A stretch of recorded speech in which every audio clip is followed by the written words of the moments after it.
Hello friends, good morning to all of you.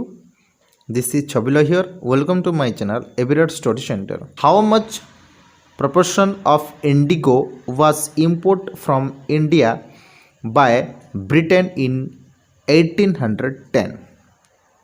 1810 में जो इंडिको cultivation होता था वो इंडिया से ब्रिटेन को कितने प्रतिशत जो है इंपोर्ट होता था, ये हमें बताना है। 75%, 95%, 90%, 85%। यहाँ पर देखिए, ये जो इंडिको कल्टीवेशन है ये बेसिकली इंडिया में टोटल वर्ल्ड में इसका जो डिमांड है ना, बहुत डिमांड था इसका उस समय में जब इंग्लैंड रूल करता था। ब्रिटेन, हम जो कहते हैं ब्रिटेन रूल करता था इंडिया को।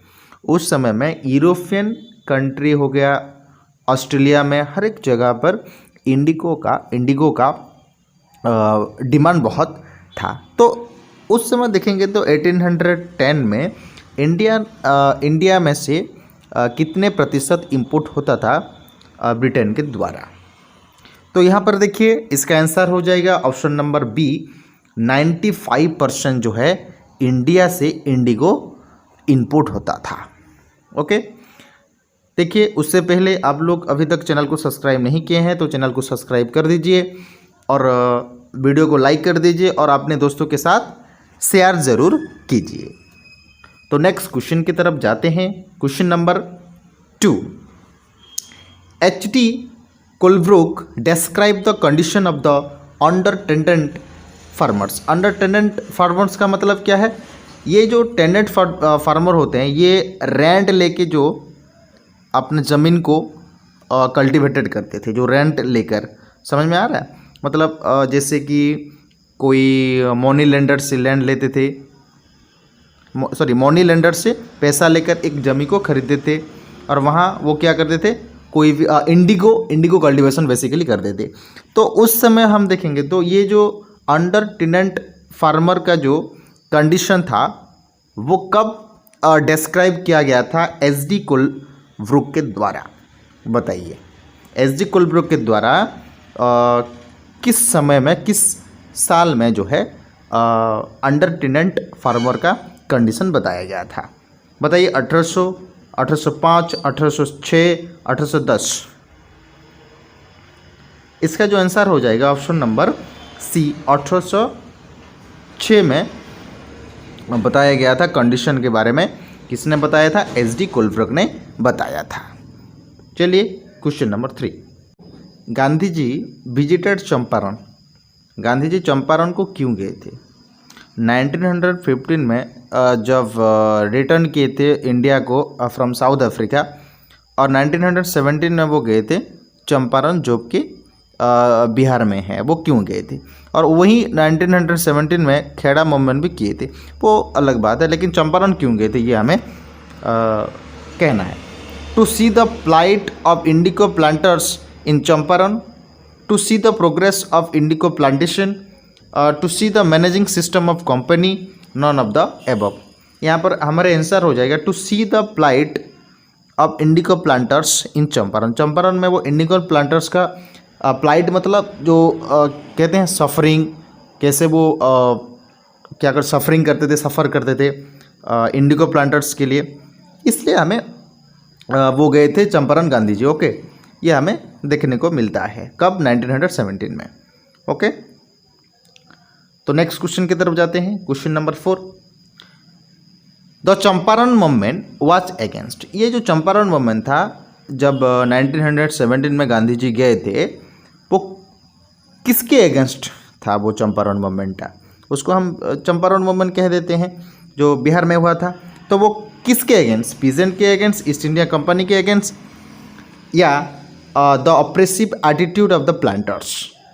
बताइए इसका आंसर क्या होगा? तो ऑब्वियसली इसका जो आंसर हो जाएगा, आप लोग सोच रहे होंगे east India company. East India company के अगेंस्ट ये चंपारण मूवमेंट नहीं हुआ था। इसका जो आंसर हो जाएगा option number see the oppressive attitude of the planter. जो प्लांटर्स थे, जैसे कि प्लांटर्स मतलब क्या समझ रहे हैं, मान लो एक लैंड में क्या करते थे वो लोग,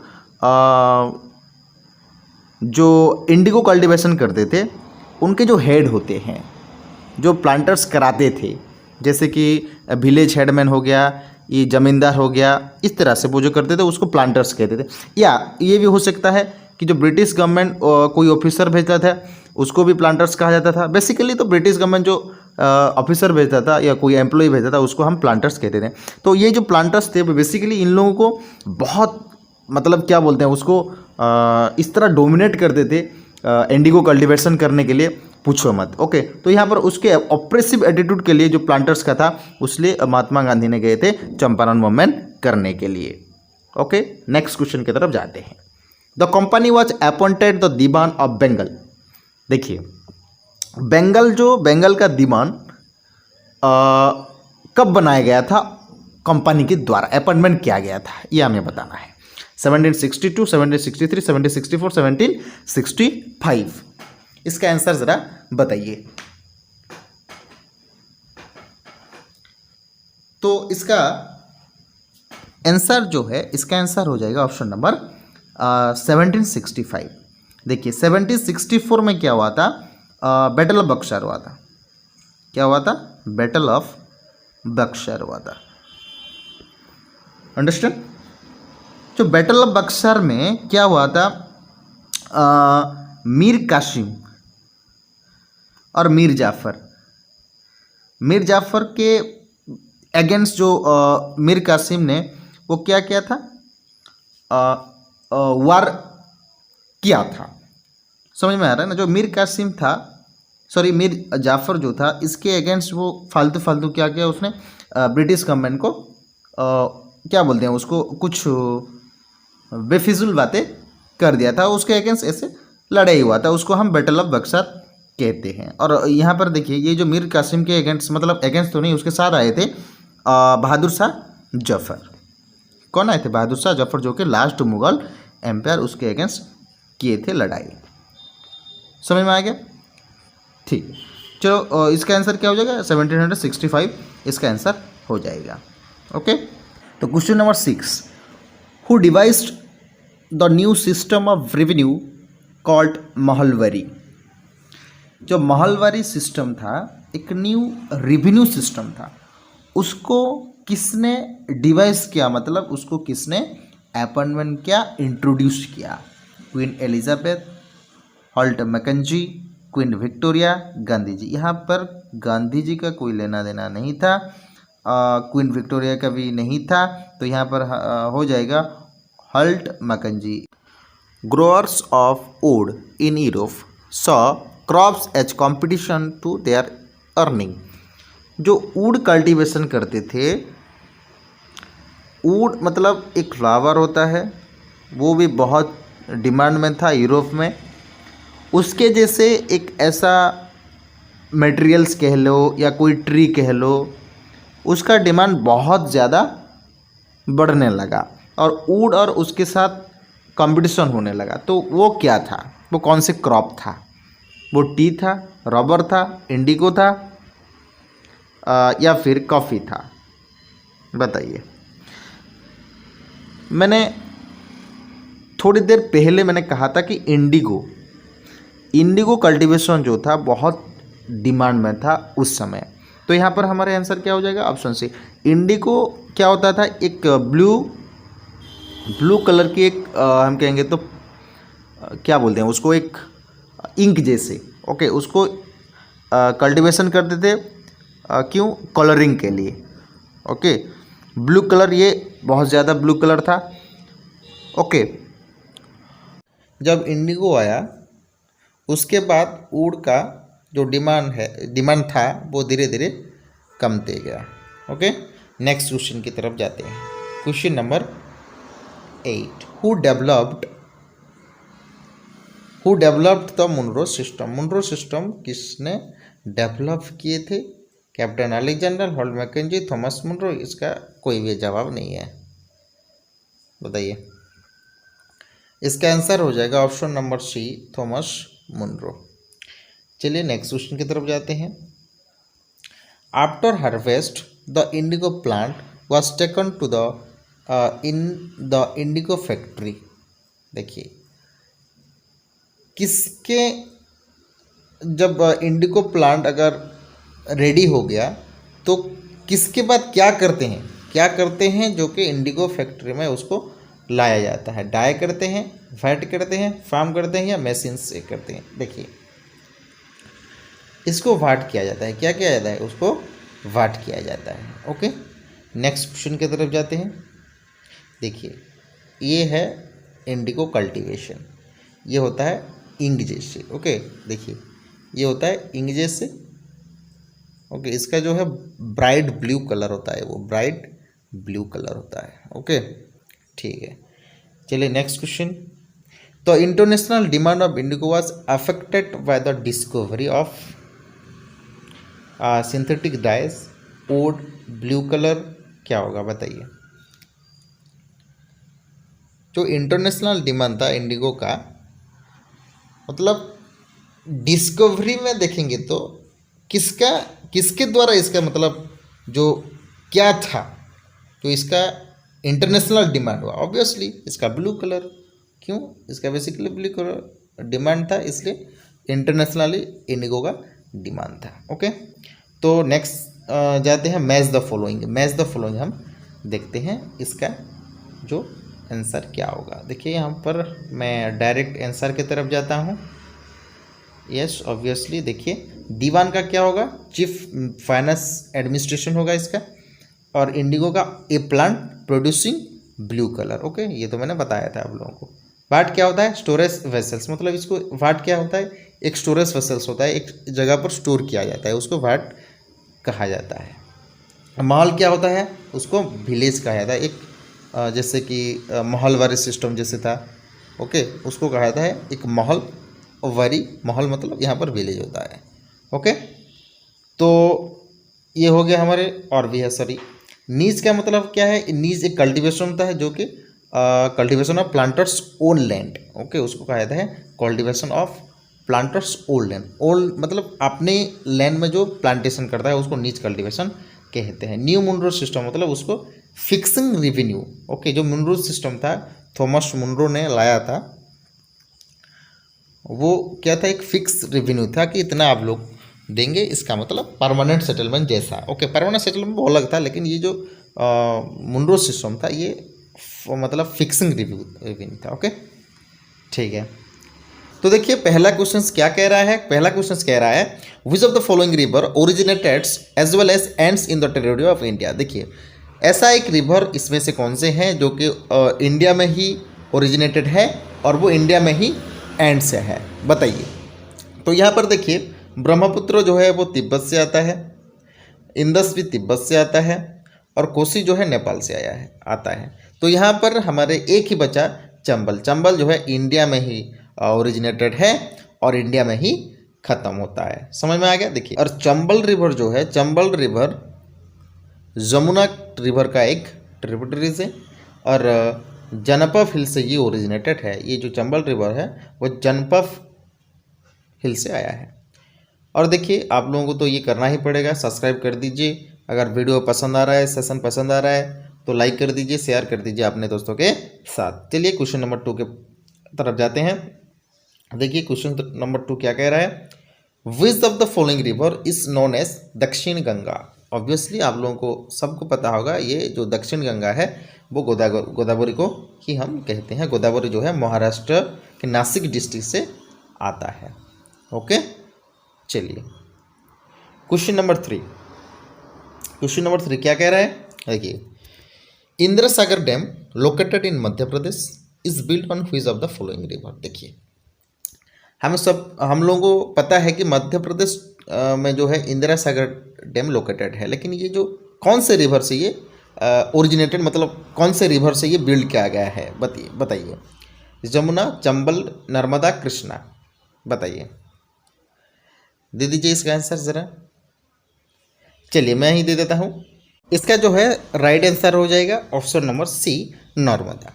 तो देखिए इंदिरा सागर प्रोजेक्ट जिसको हम ISP कहते हैं, जो कि situated on river Narmada. Okay. और मध्य प्रदेश की एक डिस्ट्रिक्ट जिसका नाम है खंडवा, खंडवा के एक विलेज जिसका नाम है पुनासा, उस विलेज से 10 किलोमीटर दूर है Indira Sagar project dam. Okay, ठीक है। तो ये बिल्ड कब किया गया था? 31 मार्च 2005 में ये बिल्ड किया गया था। चलिए क्वेश्चन नंबर 4 की तरफ जाते हैं। Question number 4, Krishna Raja Sagar dam. देखिए, Krishna Raja Sagar dam located in Karnataka is build on which of the following river. ये जो रिवर में, देखिए इसमें से ऑप्शन आपको चूज करना पड़ेगा, कौन से रिवर में कृष्णा राजा सागर डैम लोकेटेड है। तो देखिए ऑप्शन ए जो है वो टाइपिंग मिस्टेक है, ये कावेरी कर दीजिए, कावेरी,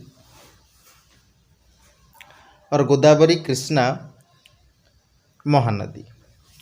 बताइए इसका राइट आंसर कृष्णा सागर डैम। कृष्णा सागर डैम जो है कृष्णा रिवर में नहीं है, आप लोगों को याद रखना है कावेरी में है। कहाँ है? कृष्णा जो है कावेरी में है। ओके, ठीक है। चलिए, ये कब बिल्ड किया गया था? देखिए 1932 में ये बिल्ड किया गया था। ओके, ठीक है। Which of the following, question number 5 देखिए, विच of the following river is the home for fresh water dolphins. देखिए, इनमें से कौन से जो रिवर है डॉल्फिन फ्रेश वाटर का जो होम है? बताइए। ब्रह्मपुत्र, यमुना, गंगा, साबरमती। तो इसका आंसर हो जाएगा option number C, Ganga river dolphin. इसको कहा जाता है क्या? देखिए, गंगा रिवर डॉल्फिन। तो चलिए क्वेश्चन नंबर नेक्स्ट की तरफ जाते हैं। तो देखिए 6, question number 6, on which of the following river Ajmer is situated. Ajmer जो है वो कौन से रिवर में सिचुएटेड है? लूनी, गंगा, तीस्ता, ब्यास। बताइए। तो इसका जो है आंसर हो जाएगा ऑप्शन नंबर ए, लूनी। और ये जो है देखिए, लूनी रिवर ये पुष्कर वैली में है। तो यहाँ पर अगर क्वेश्चंस घुमा फिरा के क्वेश्चंस पूछ सकता है, जो लूनी रिवर है, लूनी रिवर में कौन से वैली है? तो ये आप लोगों को मतलब पता होना चाहिए, पुष्कर वैली। और ये कौन से ये देखिए कौन से रैंक में आता है? ये जो है अरवली रैंक से आता है। ये माउंटेन नहीं है, माउंटेन अलग है और रैंक अलग है, ये आप लोगों को शायद से पता होगा। ओके, चलिए क्वेश्चन नंबर 7। क्वेश्चन नंबर 7 क्या कह रहा है? Aizawl is situated on which of the following river bank. Aizawl जो है वो कौन से रिवर बैंक में या रिवर में कह लो स्थित है? मेघना, टोंक रिवर, होंगहो, इरवाड़ी। तो इसका जो है आंसर हो जाएगा option number B, Tonk river. और टोंक रिवर जो है वो मिजोरम के नॉर्थ साइड में है, जैसे कि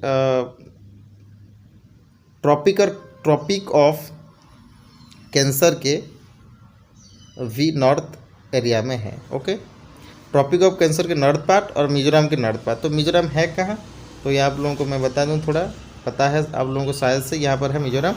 तो इस एरिया में क्या है? टोंक रिवर है, और इसको हम टोंक रिवर वैली भी कहते हैं। क्या कहते हैं? टोंक रिवर वैली भी कहते हैं। क्लियर? और ये टोंक रिवर वैली जो है, यहाँ पर देखिए थोड़ा, टोंक रिवर वैली जो है वेस्ट में है, और इसके ईस्ट में जो है तुरियल रिवर वैली है। ओके, ये भी आप लोगों को याद रखना पड़ेगा। चलिए question number 8, at which place Alaknanda and Bhagirathi meet and take the name Ganga. Alaknanda और यहाँ पर देखिए भागीरथी, जो कि उसके बाद उस एरिया में ये दोनों मिलते हैं, उसको हम गंगा ही कहते हैं। तो कौन से प्लेस में ये स्थित है? देखिए, option A Devprayag, option B Allahabad, option C Haridwar, option D Rishikesh.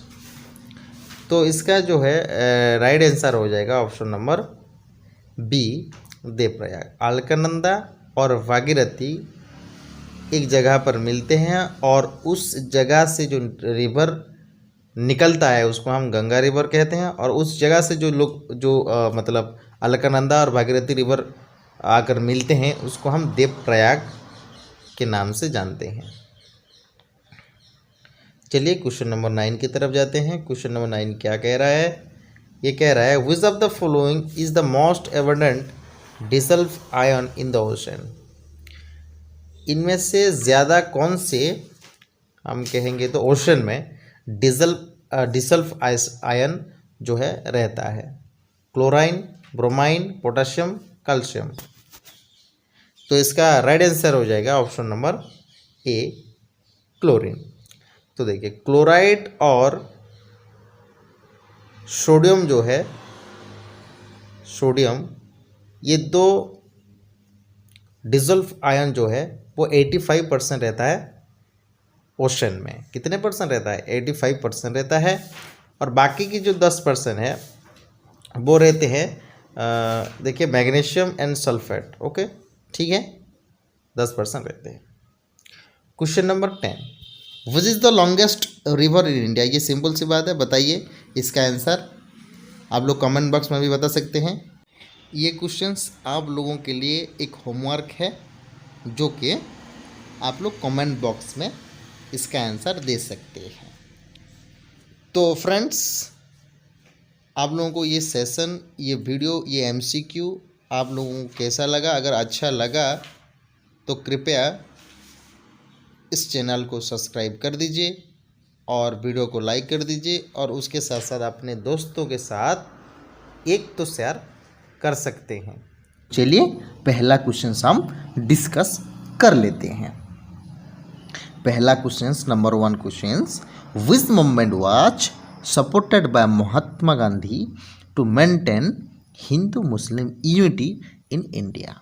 जो हिंदू मुस्लिम यूनिटी के बारे में अगर हम कहेंगे तो महात्मा गांधी जो है, महात्मा गांधी का बहुत बड़ा हाथ था कि वो महात्मा गांधी बोलते थे कि हिंदू और मुस्लिम जो है एक हो जाए। तो इसमें से कौन से जो मूवमेंट है वो दर्शाता है कि हिंदू मुस्लिम का यूनिटी के बारे में, जो कि महात्मा गांधी ने किए थे? Ahmadi movement, quit India movement, खिलाफत मूवमेंट, सिविल डिसओबीडियंट मूवमेंट। बताइए। देखिए सिंपली खिलाफत मूवमेंट जो था, जैसे कि मोहम्मद अली एंड शौकत अली, ये जो दोनों भाई थे, ये महात्मा गांधी को बोले थे, कहे थे कि यहाँ हमारे क्या हो रहा है कि जो खलीफा के बारे में, अब लोग तो पता है कि मुस्लिम लोगों का, मुस्लिम कम्युनिटी का, मुस्लिम रिलीजन का जो हेड होते हैं उसको हम खलीफा बोलते हैं। तो उस समय क्या हुआ था, जो खलीफा के बारे में, खलीफा जैसे कि खलीफा को बहुत अत्याचार होता था, कहाँ पर? तुर्की में। उस समय क्या होता था, खलीफा का जो पोजीशन है वो हड़प लिया गया था। तो इसको क्या मतलब हेल्प करने के लिए मोहम्मद अली और शौकत अली जो थे यहाँ पर महात्मा गांधी को कहे थे, बुलाए थे अपने इलाके में, मतलब तुर्की में। समझ में आ गया? तो देखिए, और एक यहाँ पर आप लोग समझ सकते हैं। देखिए 1915 में और 1917 में और 1918 में, ये जो 1917 में जो था, यहाँ पर देखिए 1950 में तो महात्मा गांधी इंडिया को आए थे। ओके, और 1917 में क्या हुआ था, वो चंपारण गए थे। चंपारण है कहाँ? बिहार में है, ये आप लोगों को याद रखना है।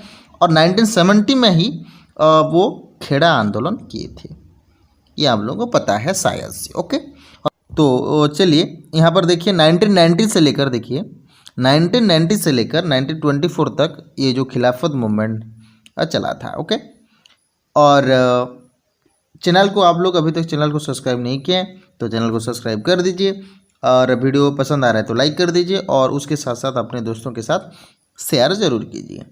तो चलिए question number 2, in which year did the Jallianwala Bagh massacre take place.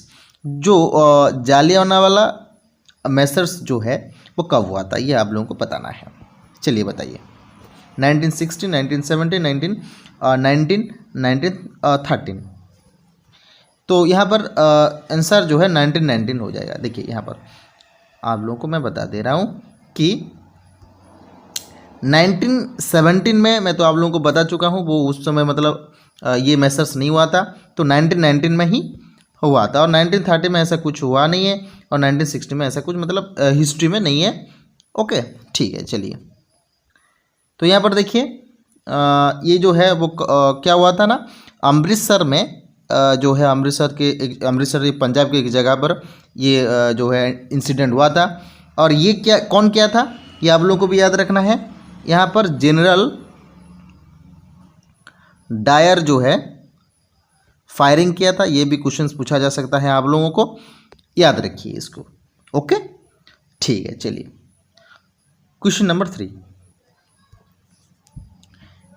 Swami Vivekananda found और launched the Ramakrishna Mission. Okay, in which year among the following. जो स्वामी विवेकानंद लॉन्च किए थे, बनाए थे जो एक तरह से रामकृष्ण मिशन, वो कब बनाए थे बताइए जरा। Option A 1893, option B 1897, option C 1899, option D 1896। तो यहाँ जो है राइट आंसर हो जाएगा ऑप्शन नंबर बी 1897। 1897 में जो है विवेकानंद रामकृष्ण मिशन बनाए थे और लॉन्च किए थे। किसके लाइफ के बारे में? रामकृष्ण के लाइफ के बारे में, जो कि स्वामी विवेकानंद के जो है गुरु थे। ओके, समझ में आ गया। चलिए नेक्स्ट क्वेश्चन की तरफ बढ़ते हैं। यहाँ पर देखिए, the Indian national army was originally founded by. यहाँ पर देखिए ओरिजिनली बोल रहा है, तो ओरिजिनली बोल रहा है तो यहाँ पर राइट आंसर हो जाएगा option number C, Captain Mohan Singh. अगर वैसे भी कहता कि अगर क्रिएटेड बाय देन हमारे आंसर हो जाता रास बिहारी बोस। ओके, ये 1942 में भी किए थे, ये 1942 जो कि फरवरी के महीने में हुआ था। और सुभाष चंद्र बोस जो है 1943 में मतलब रास बिहारी बोस के द्वारा वो हैंड ओवर हुए थे इंडियन नेशनल आर्मी, जो इंडियन नेशनल आर्मी को ये चलाए थे सुभाष चंद्र बोस ने। ओके, तो question number 5, who founded the widow remarriage association in 1850s।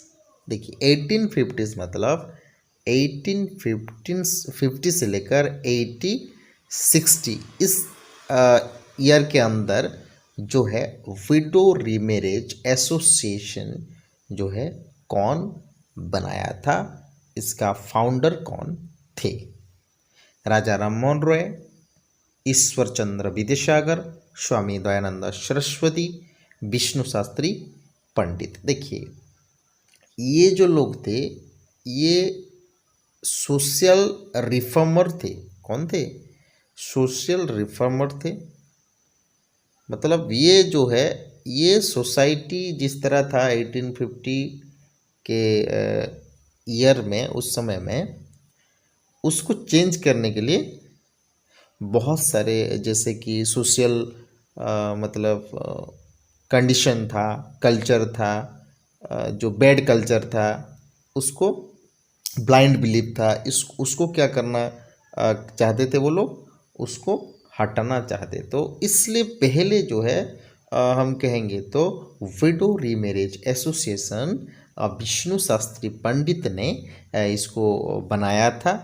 Window remarriage association मतलब कि जो विडो कौन है? विडो वो है विधवा जिसको बोलते हैं हम, क्या बोलते हैं, विधवा। तो ये जो विधवा है, पहले क्या होता था, अपने पति के मरने के बाद अपने पति के ही चिता में उनको जलाया जाता था। अब सोचिए ये कितना घिनौने काम है, कितना घिनौने काम है। मतलब अगर एक, मतलब किसी एक का मृत्यु हो जाता है, तो डेथ हो जाता है, तो अपने वाइफ को, अपने स्त्री को क्यों ले, मतलब डुबा जाएगा, इस तरह के ब्लाइंड बिलीफ ये था। तो इसको बंद करने के लिए जो सोशल रिफॉर्मर थे, जैसे कि ये जो राम मोहन राय, ईश्वर चंद्र विद्यासागर, स्वामी दयानंद सरस्वती, विष्णु शास्त्री पंडित, ये लोग सोसाइटी को चेंज करना चाहते थे और बहुत किए भी। ओके, तो इसका जो आंसर क्या है, जो आंसर है विडो रीमेरिज जो एसोसिएशन क्यों किए, मतलब उन लोग दोबारा शादी कर सकते हैं, इस तरह के एसोसिएशन किए थे विष्णु शास्त्री पंडित ने। ओके, चलिए question number 6, which form of government has been accepted by the Indian constitution. ये तो सिंपल सी बात है, प्रेसिडेंशियल, मतलब जहाँ प्रेसिडेंस सिर्फ कर सकते हैं, जैसे कि रॉबर्ट मुगाबे जो थे जिम्बाब्वे का, वो अपने हिसाब से, मतलब हर एक बार 5 ईयर के बाद वो विन करते चले गए अपने हिसाब से, जो प्रेसिडेंट के पावर को बढ़ाने लगे, अपना जो नीचे वाले जो मिनिस्टर हैं उन लोगों का पावर को डिक्रीज करने लगे। इस तरह के प्रेसिडेंशियल, मतलब क्या बोलते हैं, गवर्नमेंट बोलते हैं। ये तो हमारे इंडिया नहीं है। डिक्टेटरशिप मतलब वन ग्रुप वन मैन या वोमेन हो सकता है, वो अपने हिसाब से काम करना, उस तरह की गवर्नमेंट को डिक्टेटरशिप कहते हैं। मोनार्की तो किंग वाला। ओके, तो ऑब्वियसली यहाँ का इसका आंसर क्या हो जाएगा, पार्लियामेंट्री फॉर्म ऑफ गवर्नमेंट, जिसको Rajya Sabha, Lok Sabha, legislature, executive, judiciary, ये वाला गवर्नमेंट है हमारे इंडियन कॉन्स्टिट्यूशन, इंडियन गवर्नमेंट है। ओके, चलिए question number 7, what was the name of the social reformer of India who started प्रार्थना समाज। प्रार्थना समाज किसने बनाए थे। देखिए इसका जो आंसर हो जाएगा option number C, Atmaram Pandurang. देखिए राजा राम मोहन राय 1828 में ब्रह्म समाज जो है बनाए थे, और स्वामी दयानंद सरस्वती 1875 अप्रैल महीने में ये बनाए थे Arya Samaj.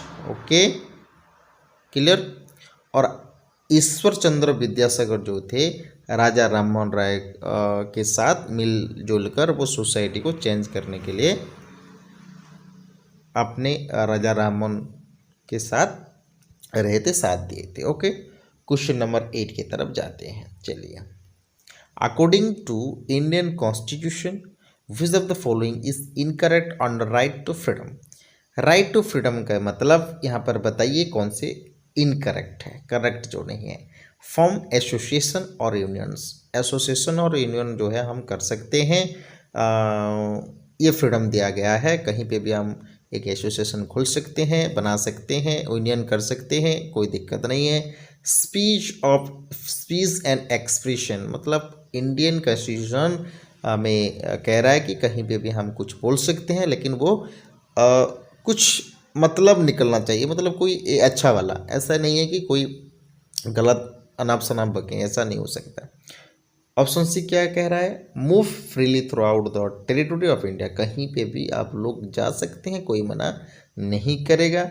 Assemble peacefully and with arms, ये नहीं है ऐसा कुछ, ये freedom of right to freedom में नहीं लिखा गया है यहाँ। इसका जो है राइट आंसर हो जाएगा ऑप्शन नंबर डी। चलिए क्वेश्चन नंबर 9 का आंसर जरा बताइए।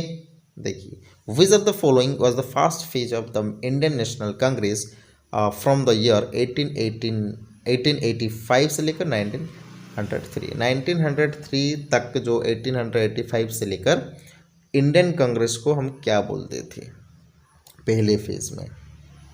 रिवोल्यूशनरी नेशनलिज्म नहीं, रिवोल्यूशनरी नेशनलिज्म नहीं थे। एक्सट्रीमिज्म ऐसा तो नहीं बोलते थे। गांधीयन एरा नहीं बोलते थे। यहाँ पर हम आंसर जो हो जाएगा option number D, moderate nationalism कहते थे। ओके, क्या बोलते थे? मॉडर्न नेशनलिज्म बोलते थे। किसको? इंडियन नेशनल कांग्रेस को, INC को। ओके, ठीक है, चलिए क्वेश्चन नंबर 10 की तरफ जाते हैं। According to the rules of the Indian parliament a money bill should be introduce by. Obviously ये क्वेश्चन मैं पहले भी बता चुका हूँ, लेकिन ये अलग तरीके से ये क्वेश्चन है। जो है लोकसभा जो है मनी बिल इंट्रोड्यूस कर सकता है, और लोकसभा में ही इंट्रोड्यूस किया जाता है और राज्यसभा में नहीं किया जाता। ये आप लोगों को ध्यान रखना है। फाइनेंस मिनिस्ट्री की यहाँ पर कोई यहाँ पर लेना देना नहीं है, और प्रेसिडेंट के रिकमेंडेशन से ही होगा मनी बिल का इंट्रोड्यूस इन लोकसभा। ओके, ठीक है, चलिए क्वेश्चन नंबर 11।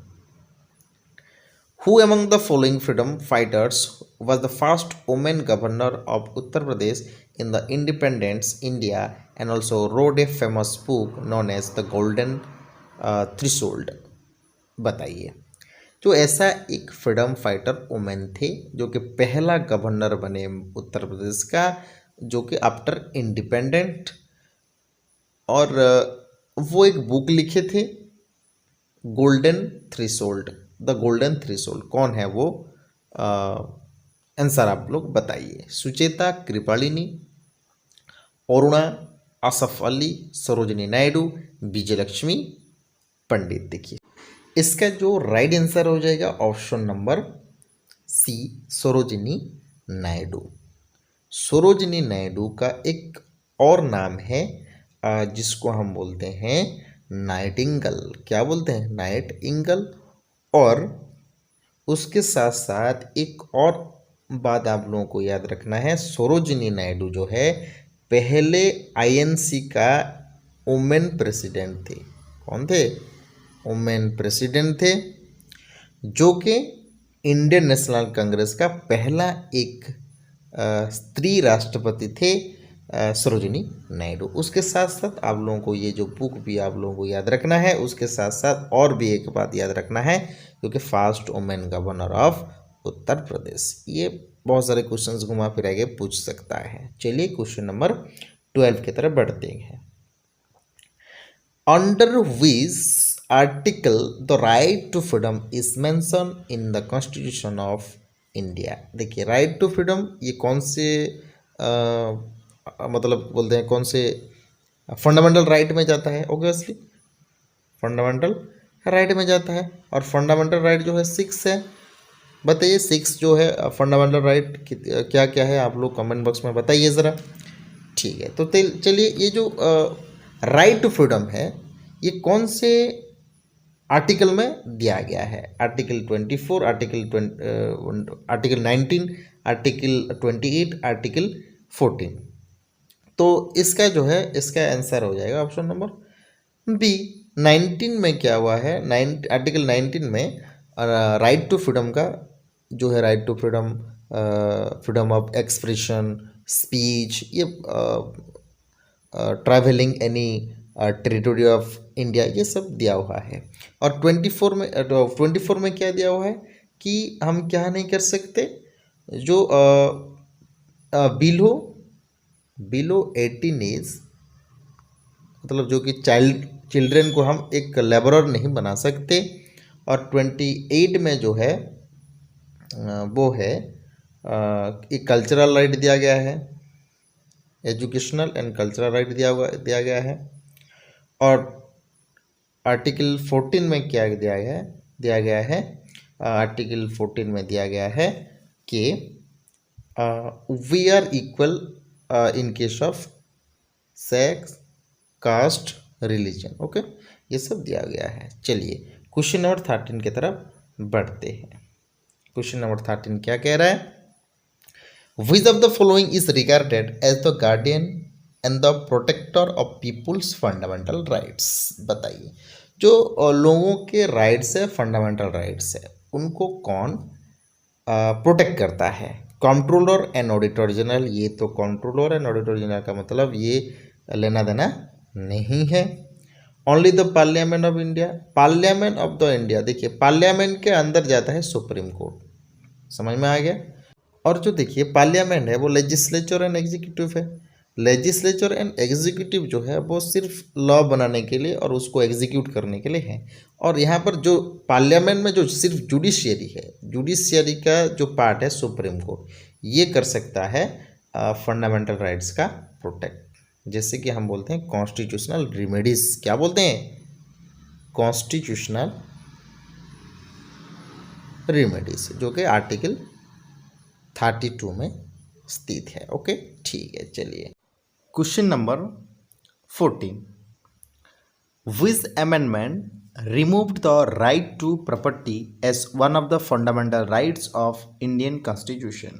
देखिए इंडियन कॉन्स्टिट्यूशन का जो फंडामेंटल राइट्स है वो पहले 1978 के पहले 7 फंडामेंटल राइट था, लेकिन 1978 के बाद जो है 6 फंडामेंटल राइट है।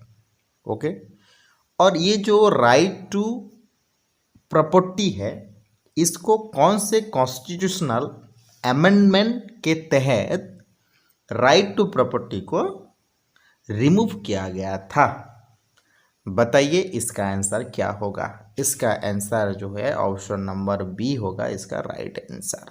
ओके, ये 1978 में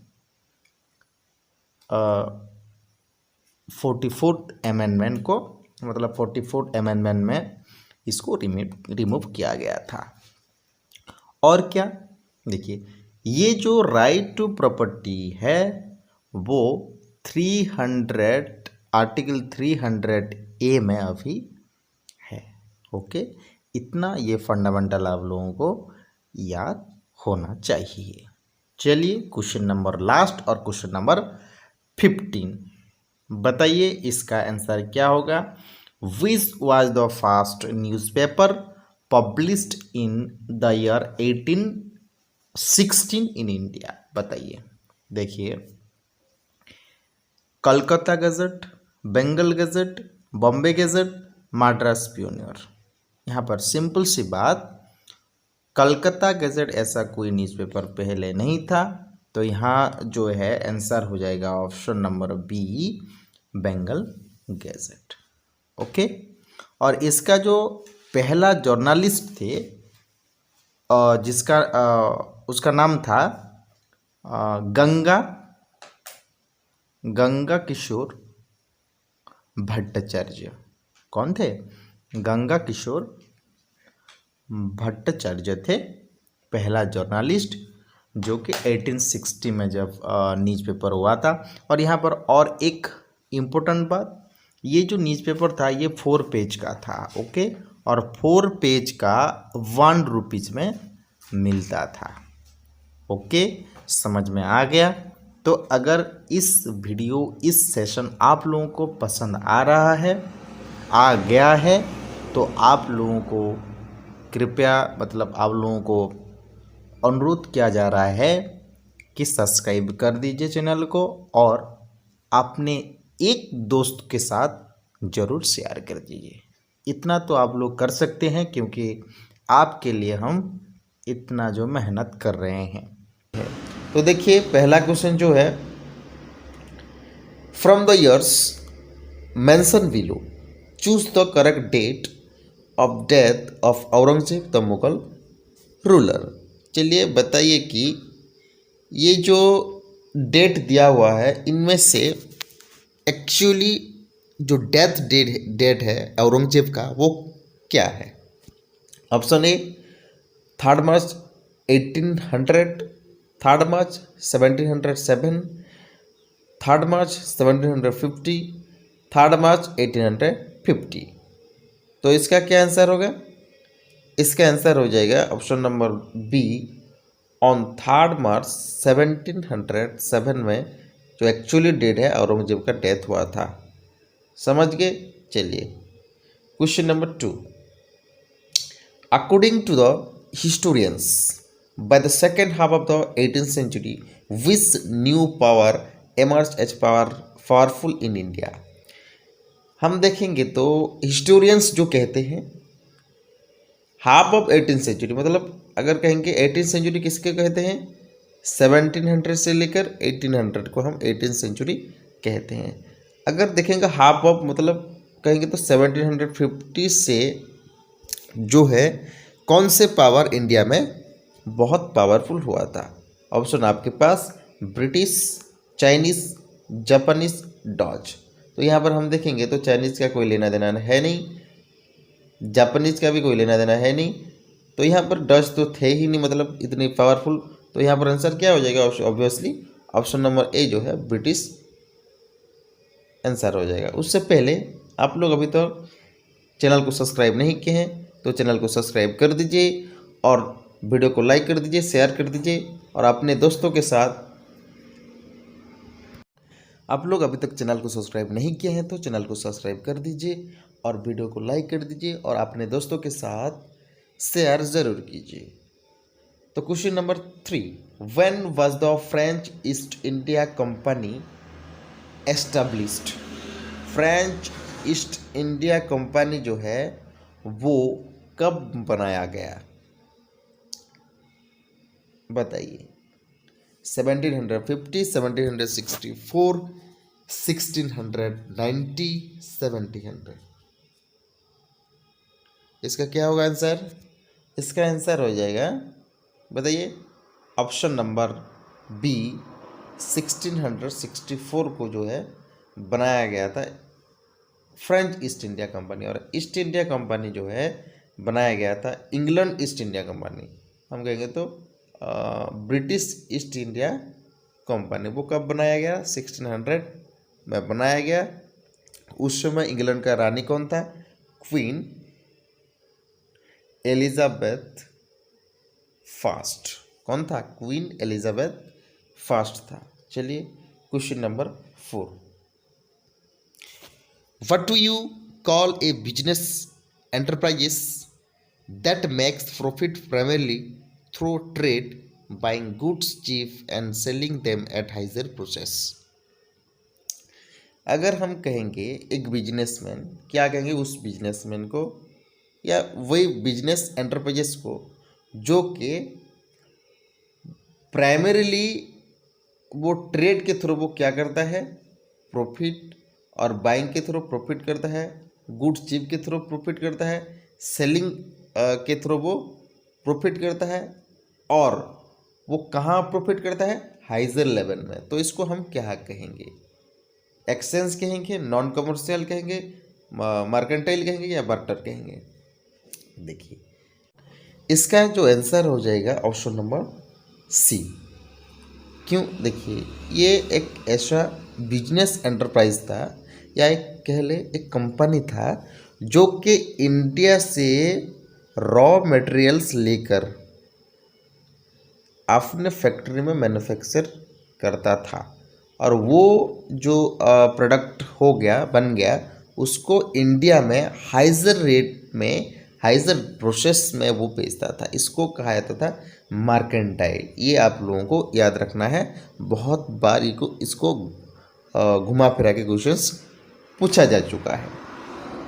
चलिए question number 5, which foreign power from the given list was the last European power to enter India. बताइए इनमें से कौन जो है यूरोपियन पावर जो इंडिया में लास्ट में एंटर किया था, बताइए।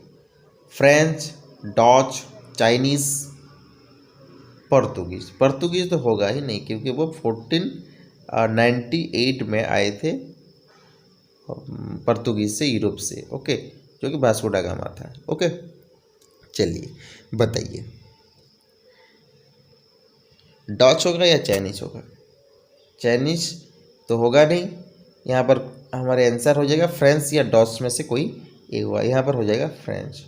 डच जो है लगभग वो इंग्लैंड के साथ साथ आए थे और फ्रेंच जो है लास्ट में आए थे। ओके चलिए question number 6, name the movement started in Italy in the 14th century and lasted till 17th century that later provoked the Europeans to come to India and other country. ऐसा एक movement जो कि Italy में start हुआ था। कहाँ हुआ था? इटली में स्टार्ट हुआ था, जो 14th सेंचुरी से लेकर 17th सेंचुरी तक वो चलता रहा। समझ गए? और इस मूवमेंट जो कि इंडिया के साथ साथ उधर कंट्री को भी इन्फ्लुएंस किया था, जो कि इस ऑप्शन में से किस मूवमेंट की यहाँ पर बात हो रही है, बताइए ज़रा। तो यहाँ पर देखिए, रिनेसांस, नेशनलिज्म, सोशलिज्म, अर्बनाइजेशन। अगर मूवमेंट की बात करें तो यहाँ पर कोई ऐसा नेशनलिज्म, सोशलिज्म, ऐसा कोई अर्बनाइजेशन, ऐसा मूवमेंट कुछ मतलब यहाँ पर दिखने को टोटल कंट्री में अगर कहेंगे तो इन्फ्लुएंस ऐसा कुछ नहीं हुआ था। अगर कहेंगे nationalism in Europe, nationalism in Indo China, ये अलग बात है। अगर कहेंगे 16th सेंचुरी से लेकर 17th सेंचुरी तक, तो वो है हमारे ऑप्शन हो जाएगा ऑप्शन ए, यहाँ पर राइट आंसर हो जाएगा ऑप्शन नंबर ए, रिनासा।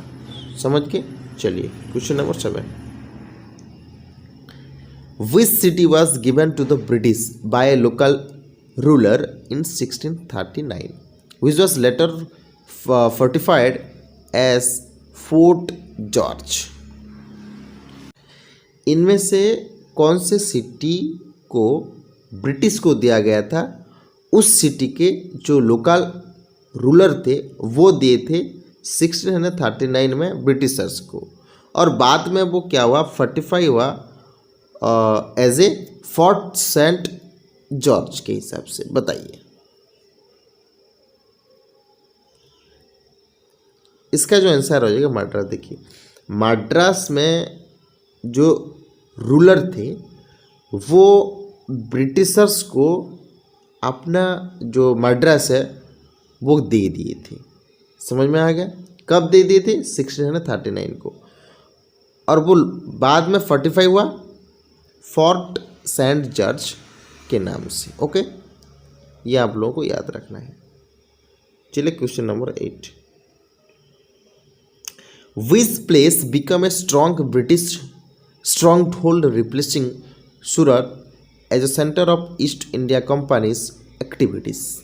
देखिए तो ये जो थे पहले जो सूरत में ये लोग फैक्ट्री किए थे, और उस जैसे सूरत में वो लोग इनकम करते थे, ठीक वैसे ही बाद में कौन से प्लेस जो है ईस्ट इंडिया कंपनी का बेसिकली कहेंगे तो इनकम ज़्यादा हुआ कौन से प्लेस में, या कहेंगे तो ईस्ट इंडिया कंपनी वहाँ बहुत सारे काम किया उस स्ट्रीट में या कोई एक प्लेस में, जैसे सूरत में क्या था। चलिए पौंडीचेरी, बॉम्बे, मद्रास, कोलकाता। बताइए इसका आंसर क्या होगा। देखिए ये तो बेसिकली कोलकाता जो हम कहेंगे तो बांग्लादेश वहीं पे भी किए थे, लेकिन यहाँ पर इन्फ्लुएंस ज़्यादा हुआ था बॉम्बे में। बॉम्बे में ये ज़्यादातर काम करते थे पहले, मतलब उसके बाद जब कलकत्ता के बाद बंगाल के बाद ओके और सूरत के बाद वो ज़्यादा हुआ इन्फ्लुएंस, तो वो बॉम्बे में ज़्यादातर वो काम के हिसाब से इन्फ्लुएंस किए थे वो लोग। ओके चलिए question number 9। A farman is best described as an order from a king. Aurangzeb issue a farman to Robert Clive granting the East India Company. देखिए अगर हम कहेंगे एक फरमान जारी हुआ था औरंगजेब के द्वारा, किसको? रॉबर्ट क्लाइव को। वो क्या था? जो ईस्ट इंडिया कंपनी को। The right to set up factories on the bank of rivers, the right to fortify settlement, the right to trade duty free, the right to fight battles with the other European power. देखिए ये तो यहाँ पर कोई battle fatal करने के लिए कोई यहाँ पर दिया नहीं था, ये तो कट गया। Right to trade duty free, तो यहाँ पर बताइए कौन सा आंसर होगा। चलिए इसका जो आंसर हो जाएगा ऑप्शन नंबर सी। तो पहले जो फैक्ट्री बसाने के लिए ब्रिटिशर्स को राइट दे दिए थे, लेकिन फ्रीली कहीं पे भी आप लोग क्या कर सकते हो, फैक्ट्री बसा सकते हो, ऐसा औरंगजेब ने फरमान जारी कर दिया था, जो कि इंडिया के लिए ये बहुत बड़ी बात, बहुत बड़ी नुकसान हो गया था उसके बाद। ओके, चलिए क्वेश्चन नंबर 10। तो Europeans found a big market in Europe for cotton and silk. यहाँ पर अब हमें ऑप्शन दिख रहा है कि इसका आंसर सिल्क ही होगा, क्योंकि मैंने कहा था पहले कॉटन और जो सिल्क था वो मर्केंटाइल जो कंपनी था या बिजनेस एंटरप्राइज जो था वो क्या करता था, वो बिजनेस करता था अपने वहीं मैन्युफैक्चर करके वो यहाँ पर हाई रेट में बेचता था। ओके, तो क्वेश्चन नंबर 11 की तरफ जाते हैं। चलिए, where was the headquarter of the French East India Company. French East India Company जो कि लास्ट में आया था इंडिया में ट्रेड करने, तो वो कहाँ जो है अपना जो East India company, sorry French East India Company जो अपना हेडक्वार्टर बनाया था, मद्रास, कोलकाता, बॉम्बे, पांडिचेरी। तो यह देखिए इसका आंसर हो जाएगा ऑप्शन नंबर डी जो है पांडिचेरी में। वो पहला हम कहेंगे तो पहला तो नहीं, वो हेडक्वार्टर बनाया था फ्रेंच ईस्ट इंडिया कंपनी ने पांडिचेरी में। चलिए question number 12। Which were the important spices that were in great demand in the European market? European market में इसमें से कौन से स्पाइसेस जो है बहुत डिमांड था, बताइए। तो इसका आंसर हो जाएगा option number C. Option number C हो जाएगा इसका आंसर। जो pepper, cloves, cardamom and cinnamon था, ये पहले बहुत इम्पोर्ट होता था ये स्पाइसेस के हिसाब से। ओके, ये बेसिकली कहाँ होता था, ये बेसिकली इस एरिया में साउथ इंडिया के एरिया में होता था बहुत ज़्यादा। ओके, तो देखिए question number 13। When was the Battle of Plassey fought between the nawab of Bengal and British. देखिए ये जो नवाब ऑफ बंगाल और ब्रिटिश के साथ जो वार हुआ था, जिसको हम बैटल ऑफ प्लासी कहते हैं, वो कब हुआ था, ये एग्जैक्ट डेट हमें बताना है। ओके, तो देखिए इसका ऑप्शन आपके पास 23 सितंबर 1757, 23 दिसंबर 1757 और 23 नवंबर 1757 और 23 जून 1757।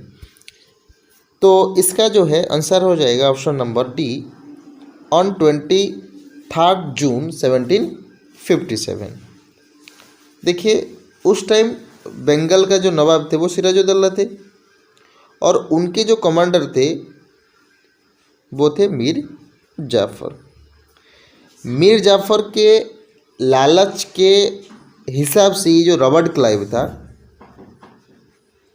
ये मीर जाफ़र जो था वो चाहता था कि मैं भी बंगाल का नवाब बनूं। तो इस लालच में रॉबर्ट क्लाइव ने आइडिया लगाया और उनको एज ए पॉपट रखा और इसके थ्रू सिराजुद्दौला को मरवा दिया।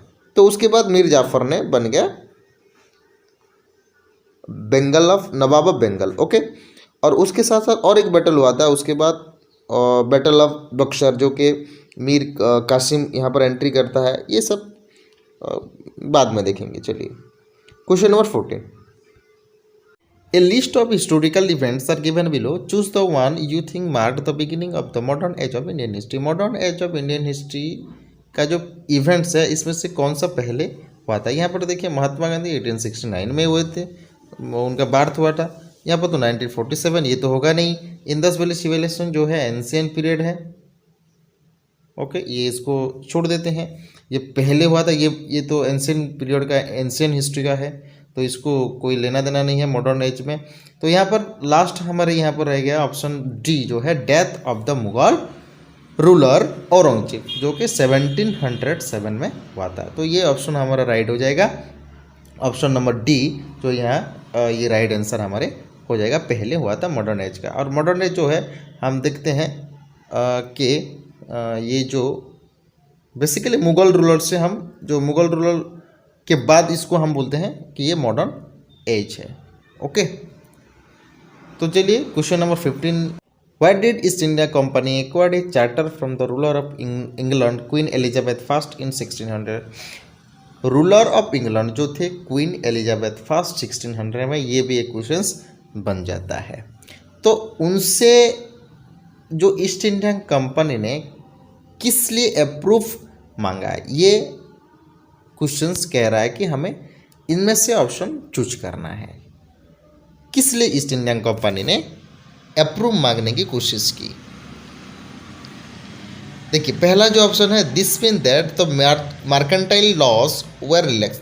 ये जो मार्केंटाइल लॉ ये है क्या, ये देखिए मार्केंटाइल लॉ जो है वो कॉटन और जो सिल्क था यहाँ पर प्रोड्यूस होता था इंडिया में, इसको ट्रांसपोर्ट करने के लिए मैन्युफैक्चर कहाँ होता था, मैन्युफैक्चर करने के लिए इंग्लैंड में होता था, और वहीं से एक प्रोडक्ट बनकर आता था और इंडिया में बेचते थे वो लोग। ये तो बाद की बात है, ऐसा कुछ रिलेशन नहीं था ईस्ट इंडिया कंपनी का कोई मतलब अप्रूव कराने के लिए, ये तो बाद में हुआ था after the trading system of East India company with England. चलिए ये तो नहीं है।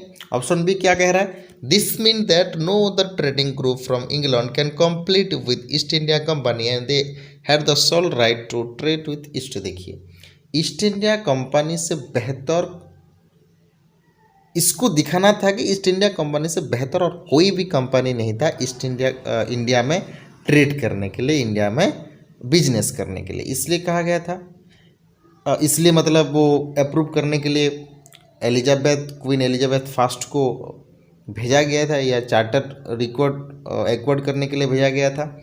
या this mean that east India company could not trade with India, ऐसा कुछ भी नहीं था। ईस्ट इंडिया कंपनी क्यों, अगर ईस्ट इंडिया लिखा हुआ है तो वो ट्रेड क्यों नहीं करेगा।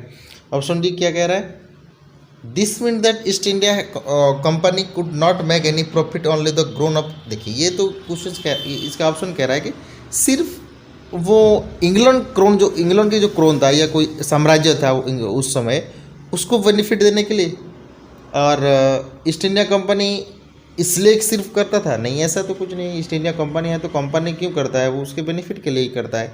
तो यहाँ पर हमारे जो आंसर हो जाएगा option number B. Option number B क्या कह रहा है कि कोई भी ऐसा कंपनी ना हो जो कि इंडिया में फास्ट बिजनेस करे। ओके ठीक है, क्वेश्चन नंबर 16 को जाते हैं। Name the place the British king Charles second receive as a dowry by marrying the Portuguese princess which later become an important trading centre. देखिए जो ब्रिटिश किंग थे Charles second, वो as a dowry system यहाँ पर, dowry मतलब क्या होता है यहाँ पर, जैसे कि क्या बोलते हैं, दहेज के तरफ से, समझ रहे हैं ना, दहेज के तरफ से पोर्तुगीज के जो प्रिंसेस थे उसको मैरिड किए थे। कहाँ ये बोल रहे हैं, कौन से इलाके में, और वो इलाका ऐसा था कि मोस्ट इम्पोर्टेंट प्लेस बन गया था after the married of King Charles second, वो ट्रेडिंग सेंटर बन गया था। बताइए, island of Bombay, island of कुछ, island of Goa, island of Pondicherry. बताइए इसका जो आंसर हो जाएगा आइलैंड ऑफ बॉम्बे। ये जो था, देखिए ये पोर्तुगीज के जो प्रिंसेस थे, ये खुश होकर चार्ल्स सेकंड को अपने दामाद कराने के लिए वो खुशी खुशी दे दिए थे। समझ में आ गया। तो इससे पता चलता है कि मतलब ये जो ब्रिटिशर्स थे वो लगभग धीरे धीरे पहले तो ये पोर्तुगीज आए थे, ये तो हमें पता है 1498 में आए थे, तो धीरे धीरे ये लोग सबको कैप्चर करने लगे, सबको खुश करने के लिए, खुश तो नहीं हम कहेंगे, मतलब वो लोग डोमिनेट करने लगे, नहीं धीरे धीरे। ठीक है, क्वेश्चन नंबर 17 को जाते हैं। चलिए, 3 presidencies were established by the British with governor general for each. Choose the 3 presidencies from the given list option. ये जो हमें 3 प्रेसिडेंसीज चूज करना है, जो कि हर एक प्रेसिडेंसीज में एक गवर्नर जनरल को अपॉइंटमेंट किया गया था, वो कौन कौन से प्रेसिडेंसीज थे, ये मोस्ट इम्पोर्टेंट क्वेश्चंस बन जाता है। चलिए, मद्रास कोलकाता दिल्ली, मद्रास बॉम्बे कोलकाता, मद्रास पांडिचेरी कोलकाता, मद्रास बॉम्बे एंड दिल्ली, बताइए। तो इसका राइट आंसर हो जाएगा बॉम्बे, मद्रास एंड कोलकाता, मतलब मद्रास, बॉम्बे एंड कोलकाता। यहाँ पर दिल्ली नहीं आया था। ओके, आप लोग ये ऑप्शन डी को चूज करते होंगे, मतलब नहीं, ऐसा नहीं होगा, क्योंकि पहले जो मद्रास, उसके पहले तो ये कोलकाता में, बॉम्बे में किए थे। ओके, उसके बाद मद्रास, बॉम्बे, ये धीरे धीरे फैलने लगे। ओके, तो यहाँ पर हमारे आंसर हो जाएगा ऑप्शन नंबर बी। ओके, तो क्वेश्चन नंबर 18 को जाते हैं। In which year did the East India Company acquired charter as the sole trader with the east from the ruler of England Queen Elizabeth. देखिए, ये questions घुमा फिरा के questions पूछा है। ये पहले हम क्वेश्चन नंबर 15 में किए थे, जो कि देखिए यहाँ पर, यस 15 में किए थे। ये एज पूछा है 1600 में, यहाँ पर सॉरी, यहाँ पर क्या पूछा है, क्यों किए थे, लेकिन यहाँ पर एज पूछ लिया है। देखिए, ऐसे क्वेश्चंस घुमा फिरा के पूछ देगा, जो कि आप लोग कन्फ्यूज हो जाओगे। तो यहाँ पर हमारा आंसर क्या हो जाएगा, ऑब्वियसली 1600 हो जाएगा। Okay, question number 19, match the following. तो यहाँ पर कलम ए कलम बी दिया हुआ है, इसको हमें मैच करना है। टीपू सुल्तान क्या होगा, बताइए। टीपू सुल्तान जो है यहाँ पर हो जाएगा पंजाब मैसूर। यहाँ पर क्या हो जाएगा, टीपू सुल्तान जो हो जाएगा हमारे, थोड़ा देख लेते हैं और क्या ऑप्शन बचा है, नहीं, तो यहाँ पर मैसूर हो जाएगा हमारे टीपू सुल्तान का, ये हो जाएगा हमारा सी ऑप्शन। डॉल हाउसी जो क्या होगा यहाँ पर, डॉल हाउसी जो हो जाएगा डॉक्ट्रिन ऑफ लेप्स। क्या हो जाएगा, डॉक्ट्रिन ऑफ लेप्स। ये समझ रहे हो ना, लेप्स मतलब क्या होता है, हड़प लेना। ओके, और रानी चन्नामा, रानी चन्नामा क्या, कौन थे ये, तो यहाँ पर हम देखेंगे तो रानी चन्नामा यहाँ पर हो जाएगा किटोर। ओके, रानी चन्नामा का हो जाएगा यहाँ पर किटोर। और महाराजा रंजीत सिंह जो हो जाएगा पंजाब। ओके, और उसके बाद हो जाता है Tipu Sultan was killed in, जो टीपू जो सुल्तान थे जो वो, उनको किल किया गया था, कब किल किया गया था, यहाँ पर आंसर हो जाएगा हमारे battle of Srirangapatnam. Okay, battle of Srirangapatnam में हुआ था। और उसके बाद सिराजुद्दौला लॉस्ट, ये होता है battle of Plassey. Battle of Plassey Sirajuddaula जो थे वो लॉस्ट किए थे। ओके, तो ये 19 क्वेश्चन ख़त्म हो गया। तो आशा करता हूँ ये जो सेशन था, वीडियो था, एमसीक्यू था, आप लोगों को बहुत पसंद आया होगा।